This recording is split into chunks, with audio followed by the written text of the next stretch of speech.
Okay, so we're rolling. Okay, so could you briefly state your business and what you do for a living, Steve? Well, that's a bit of a complicated question. I used to be considered a fabulous makeup effects designer, but these days I have a new book series. You do, yeah. Rubberhead. Volume 1 is just out, so I guess you could call me a writer at this point, but that seems so pretentious. I do not want to call myself a writer. So no, let's go with this. I'm an effects guy, designer, that is frustrated and trying to do something else. That's very good. That's a long. Yeah, you can yeah. put that as a bottom third. Effects guy, designer that's frustrated and trying to do something else. I think it's good to be multitasking here. Yeah. Okay, so second question here. Did you have an art background, an arts education? And if you did, where did you study? What did you study? No, not in the least bit. No, I'm completely 200% self-taught. Really? And I think there's a lot to be said for that. Because when I was trying to figure this stuff out, I got excited about this stuff when I came out of the womb wanting to make creatures. I just could never not do it. And so my earliest memories are stuffing rags filled with newspaper to make bodies and taking old coffee cans and making totem poles with construction paper. And I always wanted to do this stuff, but you got to remember in the 60s, growing up in Texas, there were no schools. There were no conventions like IMATs. Yeah. There was no internet, so the information wasn't exchanged. Sure. Because it was just dead airspace. So the only way to learn how to do it was to just make mistakes. And so I learned through mistakes, and I think that's a great way to learn. So no art background whatsoever. I just made mistakes, tried things, kept trying, kept failing, and kept learning from those mistakes. And it's a great way to learn. I think in this sort of business, a lot of it is that anyway, isn't it? It's like, even if you've been shown it, you get it wrong so many times. Listen, if somebody asks you to deteriorate a vampire when the sun hits them in one movie, and then they ask you to do it 3 years later in another movie, you're not going to use the same technique because that would be boring. Yeah. So you have to make it up. Absolutely, yeah. So it's visualizing and imagination and trying to make that into reality somehow, isn't it? Absolutely. But using physical things. I mean, this is why I like writing so much now, because there are no boundaries at all. And I have a guilty pleasure in every book I write, because it's not just Rubberhead. I've written several fiction novels too. And my guilty pleasure is creating beasts in books, but in your mind. It's like sculpting with words, because I used to use clay to sculpt to make you feel an emotion, whether it's awe or horror or whatever. But now I do it with words. It's the same thing. I'm sculpting with words, and it's just so fun. That the handshake agreement between a writer and a reader is a beautiful thing, because I'm getting somehow into your brain, and with my words, literally taking. We only have 26 letters in the English alphabet to make all of these concepts come to fruition. An interesting thing to think about. Yeah, so all I've been doing for 10 years is rearranging those 26 symbols to make emotions happen. And to do that, to create a creature that way, is kind of the same thing I used to do, except I'm doing it at the next level now, and it's really fun. I think it's interesting to put it in those terms, actually, because that's a different spin on writing. And edit that cough out. My doctor told me to quit smoking and drinking. Let's party. Yeah, actually less. I'm going to move on to the next question, Steve. Obviously, this is a bit irrelevant, but because the next question is, do you think it prepared you for the creative industry or pathway? I suppose in your case, it's like your trial and error obviously did, because obviously you've had this huge successful career. In terms of the questions, it's relating to education, but your education is your own. So I suppose. Well, again, it's like when I grew up in the '60s, there were no schools. So if I would try to run foam rubber, the old R&D latex, and it collapsed in my mother's oven, I couldn't call up anybody and say, "Why did this happen?" No. I would just have to literally go through a 3-hour process again and see if it worked that time. But what that did is it rewired my brain to think almost in a three-dimensional way, and I think it really did help me, because at the height of my career, I would look at an effects problem and try to find the solution by literally going through the entire process in my mind, like a 3D computer model almost. And walk through this labyrinth, through this maze, and turn one corner, and if I went down another corner, and I found that it wasn't going to work, guess what? I hadn't wasted any time, hadn't wasted any money, because I could see it in my head. I think in I a could way, literally see it in my head. So I would take all of these paths to do a transformation hand for Fright Night, or a librarian transformation for Ghostbusters.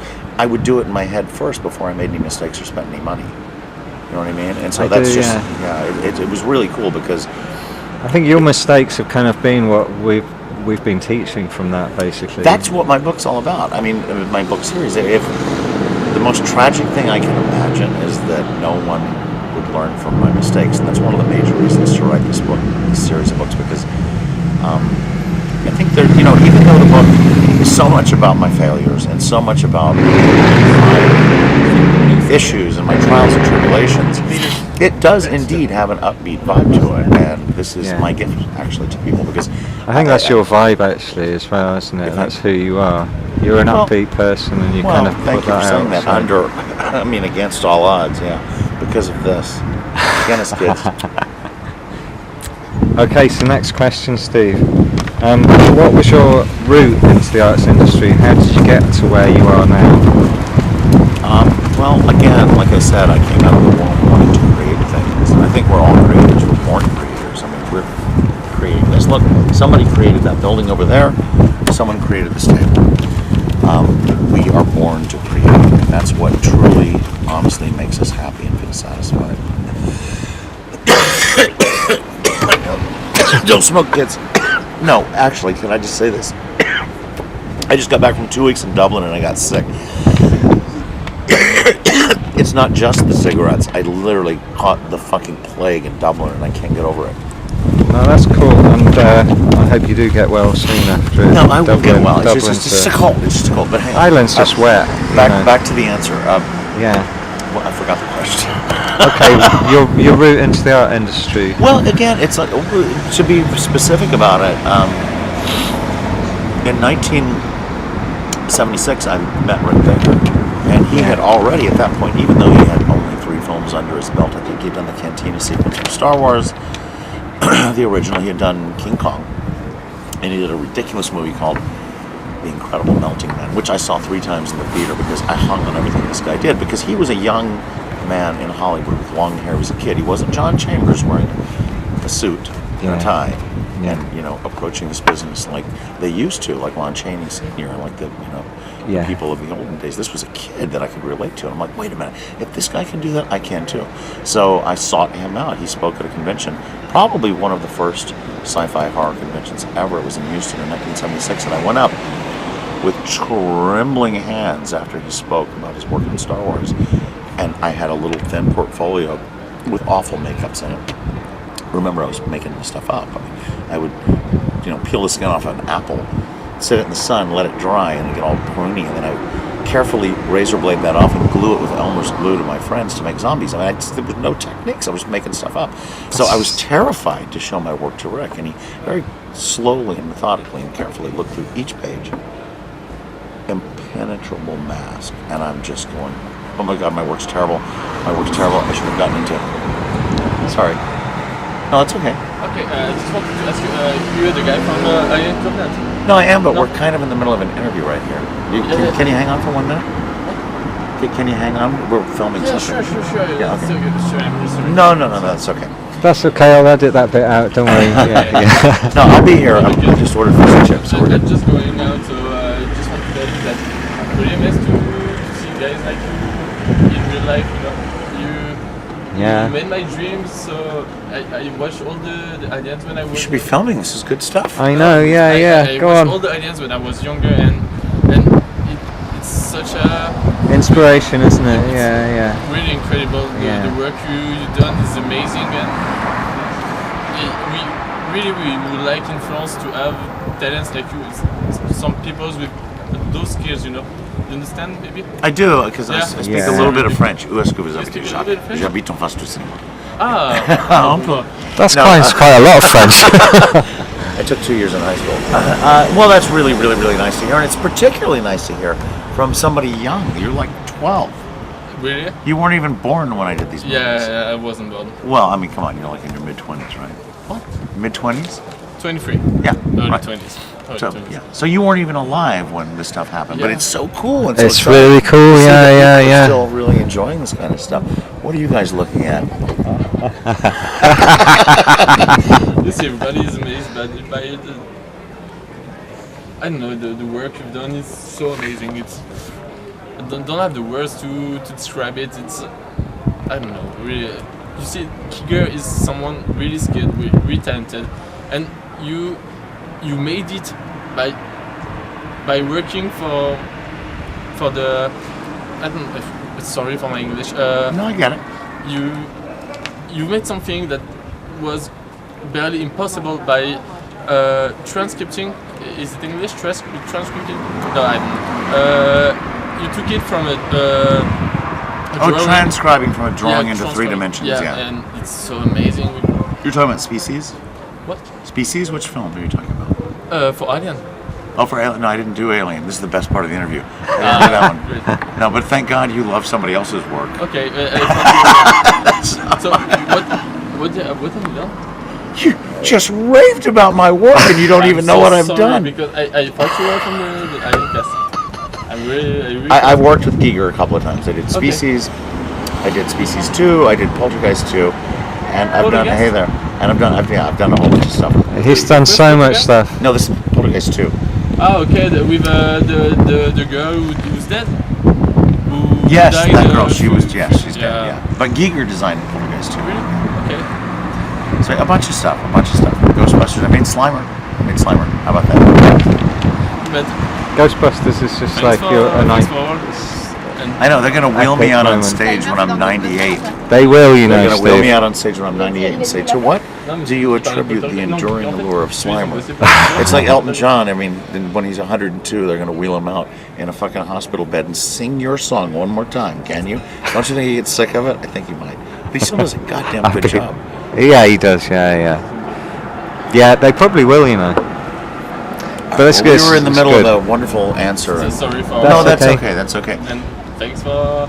Thanks for all the movies I didn't do. Yeah. You got it. Amazing. They were all not amazing. Yes. Best ones. All right, buddy. Thanks. Cheers. I hope you captured that. That's I did, part of the yeah. fucking interview. I did. I've got it all so far. You have to edit at least part of my coughing fit out. I'll edit out that, and if you want, I'll send it you before I publish it. It's only going like as a resource to students. Yeah. So you know. Okay, I'll move on to the next question, Steve. Even though we didn't answer that one, I like your style. Let's go. Okay, well, I mean, we can go back to it, actually. No, You let's were not. Let's move forward. No, Well, because I'm looking up. actually, you're talking about Rick Bacon showing me your portfolio, and I think that is really interesting. And Yeah. I'd love. Oh, so what I was saying is he very, very, very, very slowly passed through each page, and with his face was Deadpan, control mask. And yeah. I'm not good. I should have started studying architecture, plastic surgery, or something. I've wasted all my time. When he finally turned, you got to remember, I was like 16, and I was using mortician's wax and latex and cotton to do this stuff. Because we didn't really have prosthetics then. So, but also I was doing ancient Asian prophets and werewolves. And old age makeups, Albert Einstein likeness makeups on my friends who were 12. So that kind of doubles the trouble right there. It's really hard to, Where were you getting your ideas from? Because, like, what decade are we talking about? 70s? When I started, it was in the 60s, but yeah, Okay. in the mid 70s. So he finally turns to the last page and he goes, "Well, you're not very good." And I'm like, I knew it. But then he added the word, "yet." You're not very good yet. That's nice. Yeah. But, he said, "I think you've got what it takes." Because, what I said earlier, he goes, "You're living in Texas as far away from New York and California as you can be, but yet you're figuring this stuff out on your own, so you're a real problem solver." And what he told me is that's the biggest aspect of this industry is being a problem solver, because there's no right or way to make a werewolf transform.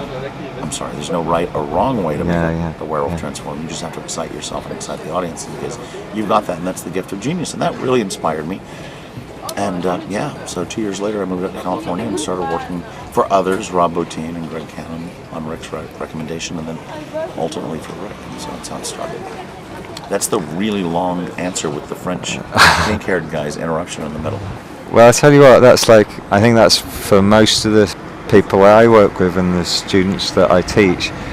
That's like just a fantastic story. You know, it's like in Rubberhead Volume 1. Pick it up, kids. Exactly. SteveJohnsonFX.com. Steve Johnson, FX, the letters FX.com.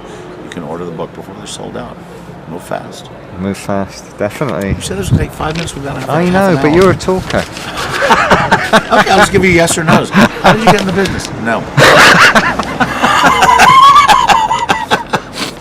No, this is cool. Like, as long I'm sorry I'm taking your time, but anyway, okay. It's only I'll because move on Michael, to the I next. need to get back in Exactly, there yeah. and do my schmoozing. Schmooze, yeah. Schmoozing's half the trick, isn't You it? have to schmooze. That's the Yeah. thing, kids. So important. So important. So, yeah, you gotta schmooze. This is good, actually. This is the next question, really. What would be your advice to young artists graduating from colleges that hope to make a living out of their arts practice? So in this case, we're talking like makeup effects. Yeah, no, next question. Sorry. We gotta get done here. What would be my advice? Yeah. Well, first of all, the thing that people forget that is the tantamount, most important thing about this business is you have to be likable. You have to be cool. Talent is secondary. Being a cool person is yeah. Because guess what? If you were on a frozen cliff at 4 a.m. somewhere dark and remote, sitting on a cold, hard makeup kit waiting to do your job, do you want to be there with a jerk who's really talented? Or do you want to be there with a really funny, cool person who's not quite as talented? Do you know what? That's the same answer from like Christian Mallet, Neil Gorton, all of the people in the industry. They like all say the same thing. Like basically, I'll only take on nice people because no one likes someone who's full of themselves. Yeah. You're gonna wake up at 3 a.m. with them. You're in the trenches fighting a battle. It's like a military operation, and this is what they teach you in the army. You have to have your friends back, and why? I mean, every time I hired to go out on a location, I did not necessarily pick the most talented people. I picked the people I wanted to go into battle with. We wanted to be hanging out with and enjoying his time with. Yeah. Going to battle with. Big difference. Going to battle. Yeah. I see what you're saying. So. Yeah, it kind of is. Yeah. Okay. These are the last couple of questions now. So, what's the best thing about your job? Meeting people. I love it. Look at what we're doing now. I just got back from Dublin for 2 weeks teaching a silicone mask making course to 18 people that had never really even sculpted before, and it was just brilliant because the passion. I seen that course and I saw the work coming out of it, and it's amazing. Yeah. I was like, it's just so nice because here's the thing. I mean, like I've met so many people at this IMATS convention, and like I know Adam Johansson, who just did the new Covenant film. Yeah. Won an Oscar for Mad Max, but I've never really hung out with him. And here's the thing: we were talking last night at the hotel bar, and it's like, you know, Brad Pitt can go to a party, and if he's never met Jack Nicholson, but Jack Nicholson is at that party, they're instantly best friends because they grew up with the same passions, with the same reasons for living. And so I suddenly get a chance to meet Adam and hang out with him, and we're instant best friends because we came. You have from, the same passions, and it's really cool because he's a really fun guy. Yeah, dangerously so. But the point is, well, I even just met him, but he's got a sense of humour straight away, hasn't he? Yeah. So it really is about him. Yeah. Okay. What's the worst thing about your job, Steve? Directors. Yeah. I'm working with a guy now. Oh, I can't even say this. Yeah, no directors. Okay, I'll cut that little bit out. Directors that try to do my job and cut. All right, I gotta get back in there. Thank you so much. You bet. I think you should interview Michael and Adam and everybody in there now. There's a lot of people in there right now. Put them through the same thing.